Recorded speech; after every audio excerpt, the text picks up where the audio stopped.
So, kumusta mga kanoysi? Welcome back sa ating YouTube channel, Pilipinoysi. So, ngayong araw, another update na naman tayo. Patungkol naman ito sa, I think, Pogo-Pogo to kay Mr. PBBM, PRRD, or whatsoever, or kahit sino pa man niyang involved dito. So, yun, ang video ito ay mula kay The Newsport. So, meron itong pamagat na kakapasok lang. Grabe to. PBBM na shock sa ninong ng Pogo. Duterte Roque harapang binira. Marcoleta. So, yun. Bago natin simulan, The Newsport, supportahan nyo yan. Tapos, syempre, kung trip nyo ng mga ganitong reaction video, may kasama kayo manood, huwag nyo na rin kalimutan supportahan yung YouTube channel natin, Pilipinoysi. So, mga kanoysi, simulan na natin. Baka gawin pa ng China. Again, ang title ng video ito, kakapasok lang, grabe to. PBBM na shock sa ninong ng Pogo.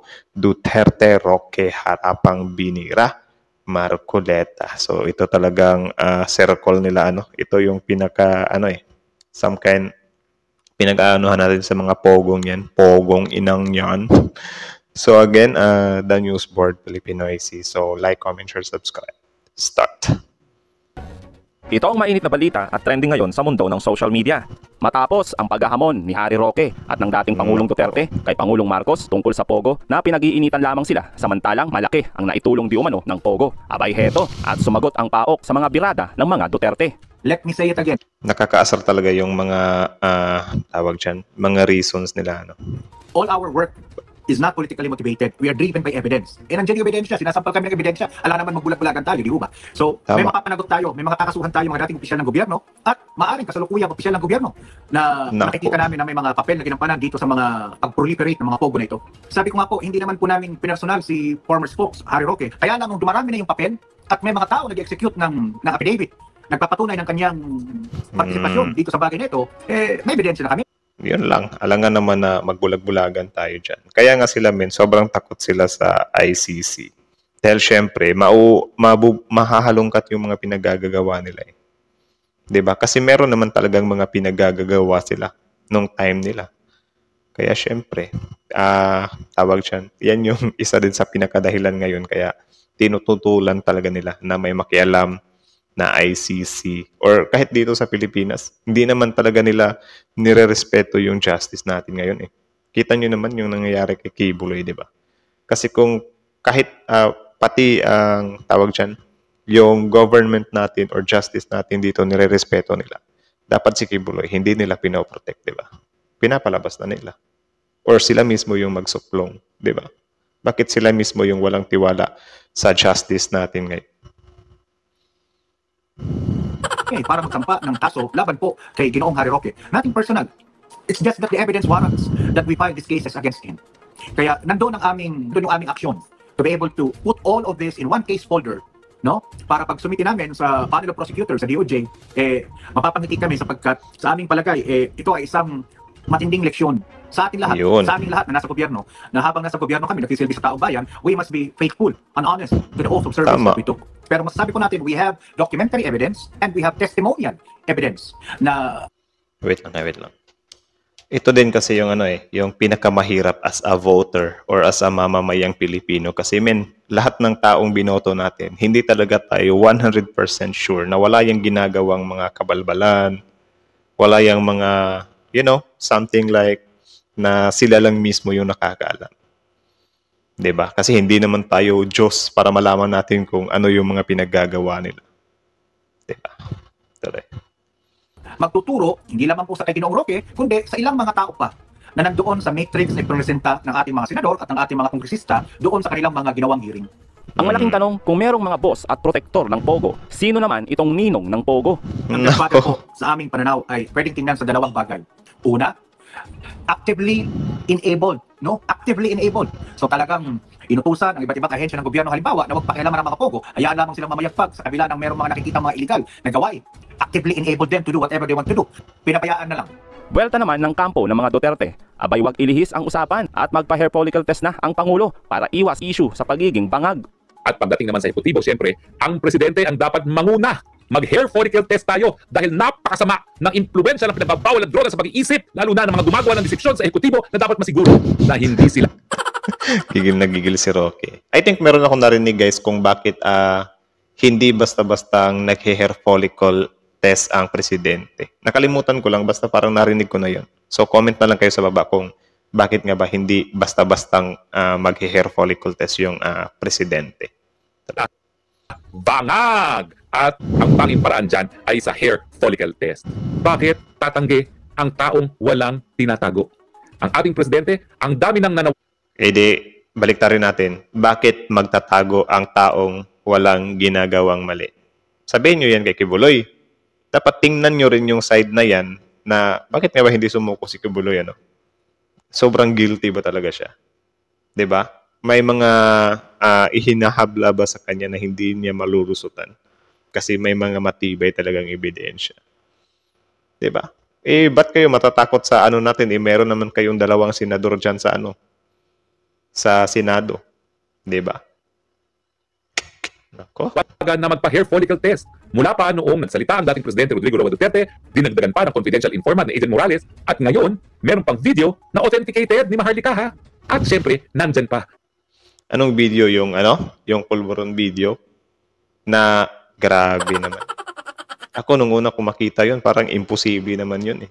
Tapos, yun, nung didebunk na, magkaiba yung tenga. Actually, yun yung isa sa pinakamalaking pagkakamali nyo eh. Tinatanggal nyo yung credibility nyo eh. Yung mga nabanggit ni Cathy Binag na siya mismong nakakita kay Presidente na kumuha ng pinagbabawal na gamot. Kaya nga po ang panawagan, hair follicle test para mapasinungalingan. Narito naman si Kong Marcoleta at ginisa ang ahensya na sumuway sa utos ng Pangulo. Yung pagkorpo ay may jurisdiction sa lahat ng gambling activities sa ating bansa. Tama po? Yes, sir. As a general rule, the Philippine Amusement and Gaming Corporation has jurisdiction over all games of chance, except po dun sa covered ng jurisdiction ng other licensing authorities. Ayun pong covered ng local government units at iba pang sangay ng gobyerno po. Pursuant to your charter, based on Presidential Decree 1869, nag-issue po kayo noong 2016 ng Rules and Regulations for Philippine Offshore Gaming Operations. Tama po? Yes, sir. Kung ang inyo pong jurisdiction ay mga gambling activities lang sa Pilipinas at ang regulasyon po ninyo naman ay kinocover ang Philippine Offshore Gaming Operations, di po ba parang may konting problema ang legal basis ng inyong rules and regulations? Mr. Chair, ang naging basis po, tama po kayo, is PD 1869 at gayon din po yung RA 9487 kung saan sinasabi po na ang PAGCOR ay may kapangyarihang mag-issue ng lisensya para po sa lahat ng games of chance sa Pilipinas except high alay po at yung mga covered po ng ibang sangay ng gobyerno. Isa pa din to, yung mga government agencies, ano? Like for example, PAGCOR, Bureau of Immigration, DepEd, or sa kung ano pa man yung mga departments. Meron at meron talagang mga corrupt men, mga kurakot. 'Di ba? Yan yung isa sa pinaka nakakalungkot. So, sana nga merong ihain na batas para sa sa mga tawag diyan. Mga government officials na mapatunayang mga corrupt. 'Di ba? I-maximum na natin, bitay.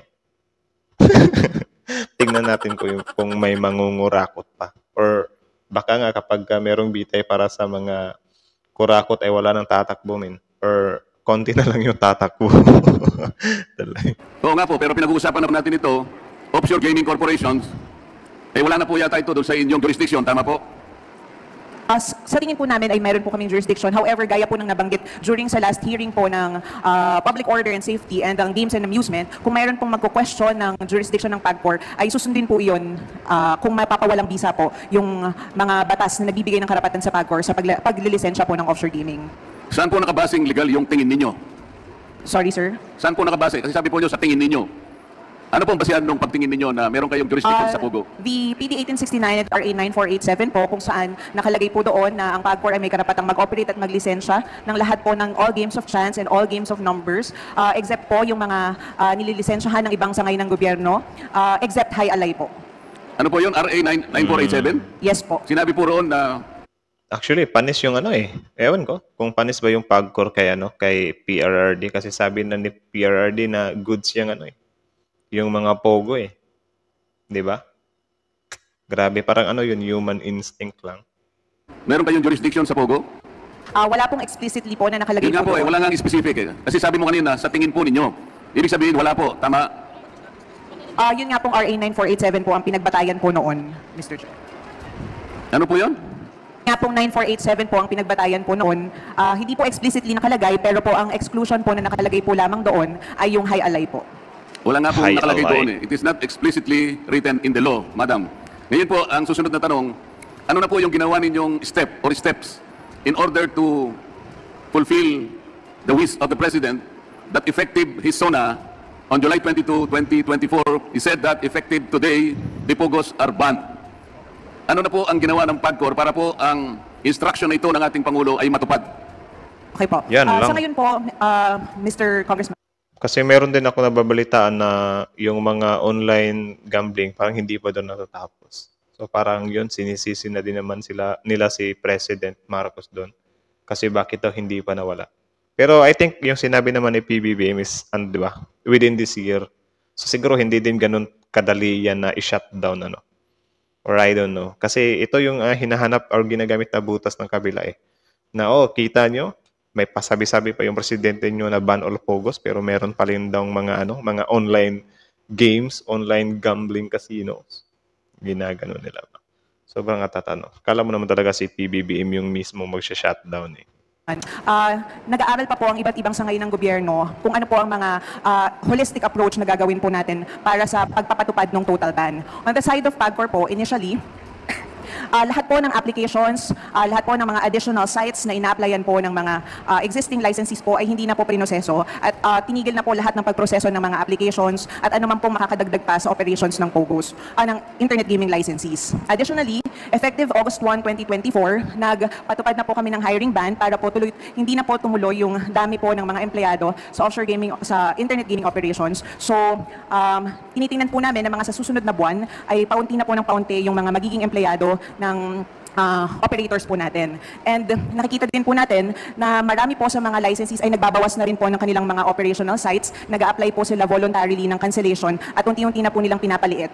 Ngayong buwan po, pagpapasahin po ng comprehensive plan of winding down ng operations lahat ng ating mga operators at susundan po iyon ng PAGCOR para po tuloy-tuloy po yung maayos na pagpapalikit ng kanilang operations hanggang December 31, 2024.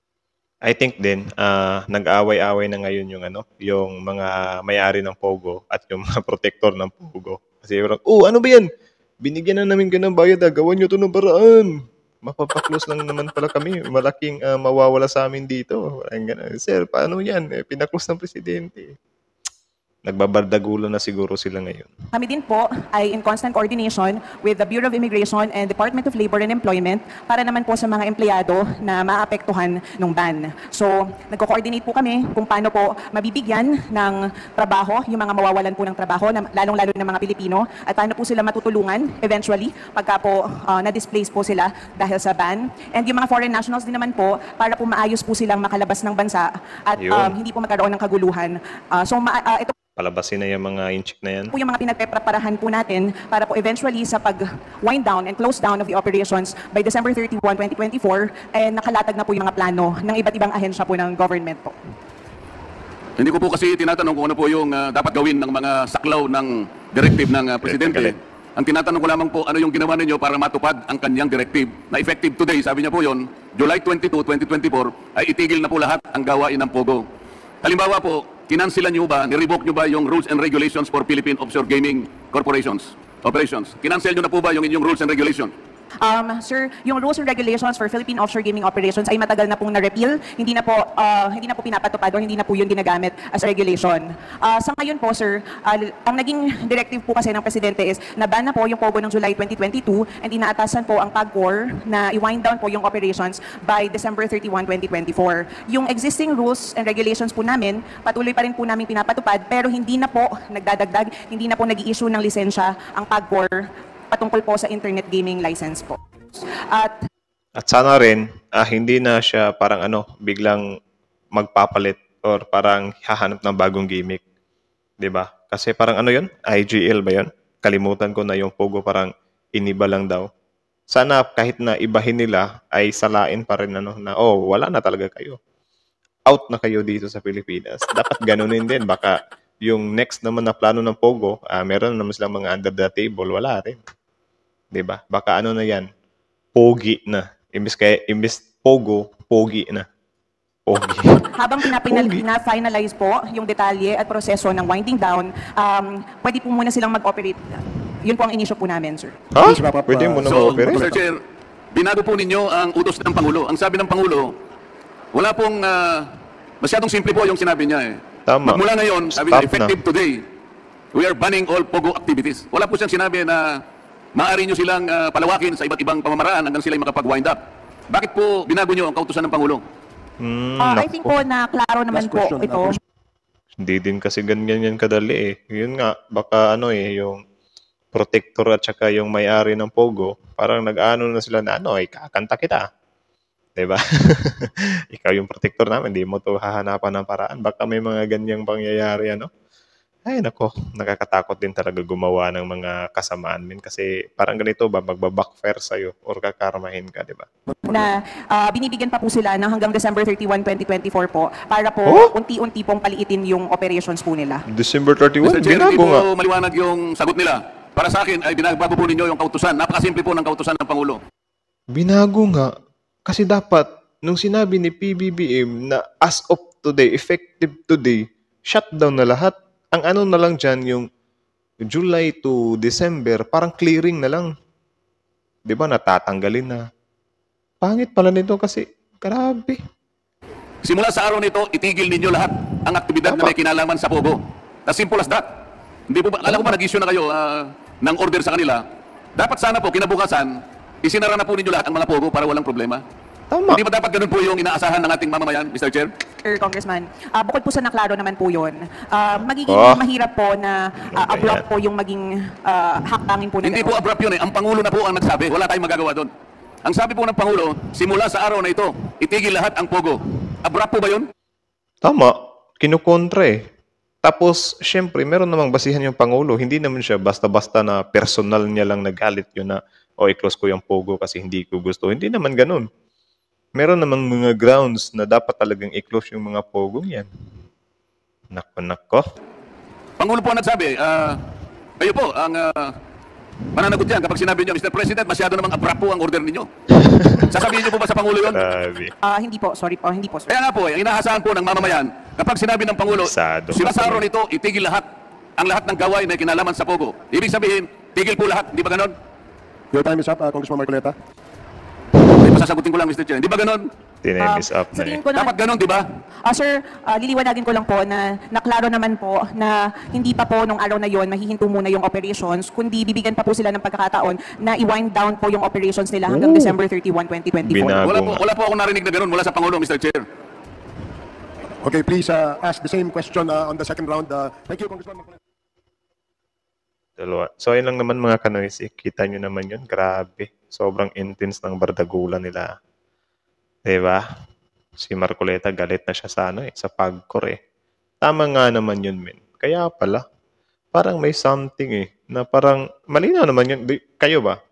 Ano ba yung pagkakaintindi nyo dun sa sinabi ng Pangulo natin na effective today? Bogos will, shut down. Yun na yun, di ba? Bakit binibigyan pa ng mga ganyan na mga palugit or binibigyan pa ng mga pagkakataon na, para ano ba? Para makabawi sila sa sa mga loss nila or meron silang ma-retrieve sa mga pwedeng mawala sa kanila. Pangit nung ganun, di ba? Parang binibigyan mo pa sila ng chance na okay, dahil gumawa kayo ng mga kabalbalan, mga kasamaan, sige, bibigyan ko kayo ng July, August, September, October, November, December. Kasi after December daw na para bawiin or makabawi man lang kayo sa maaari nyong i-loss kapag i-total shutdown namin kayo. Grabe.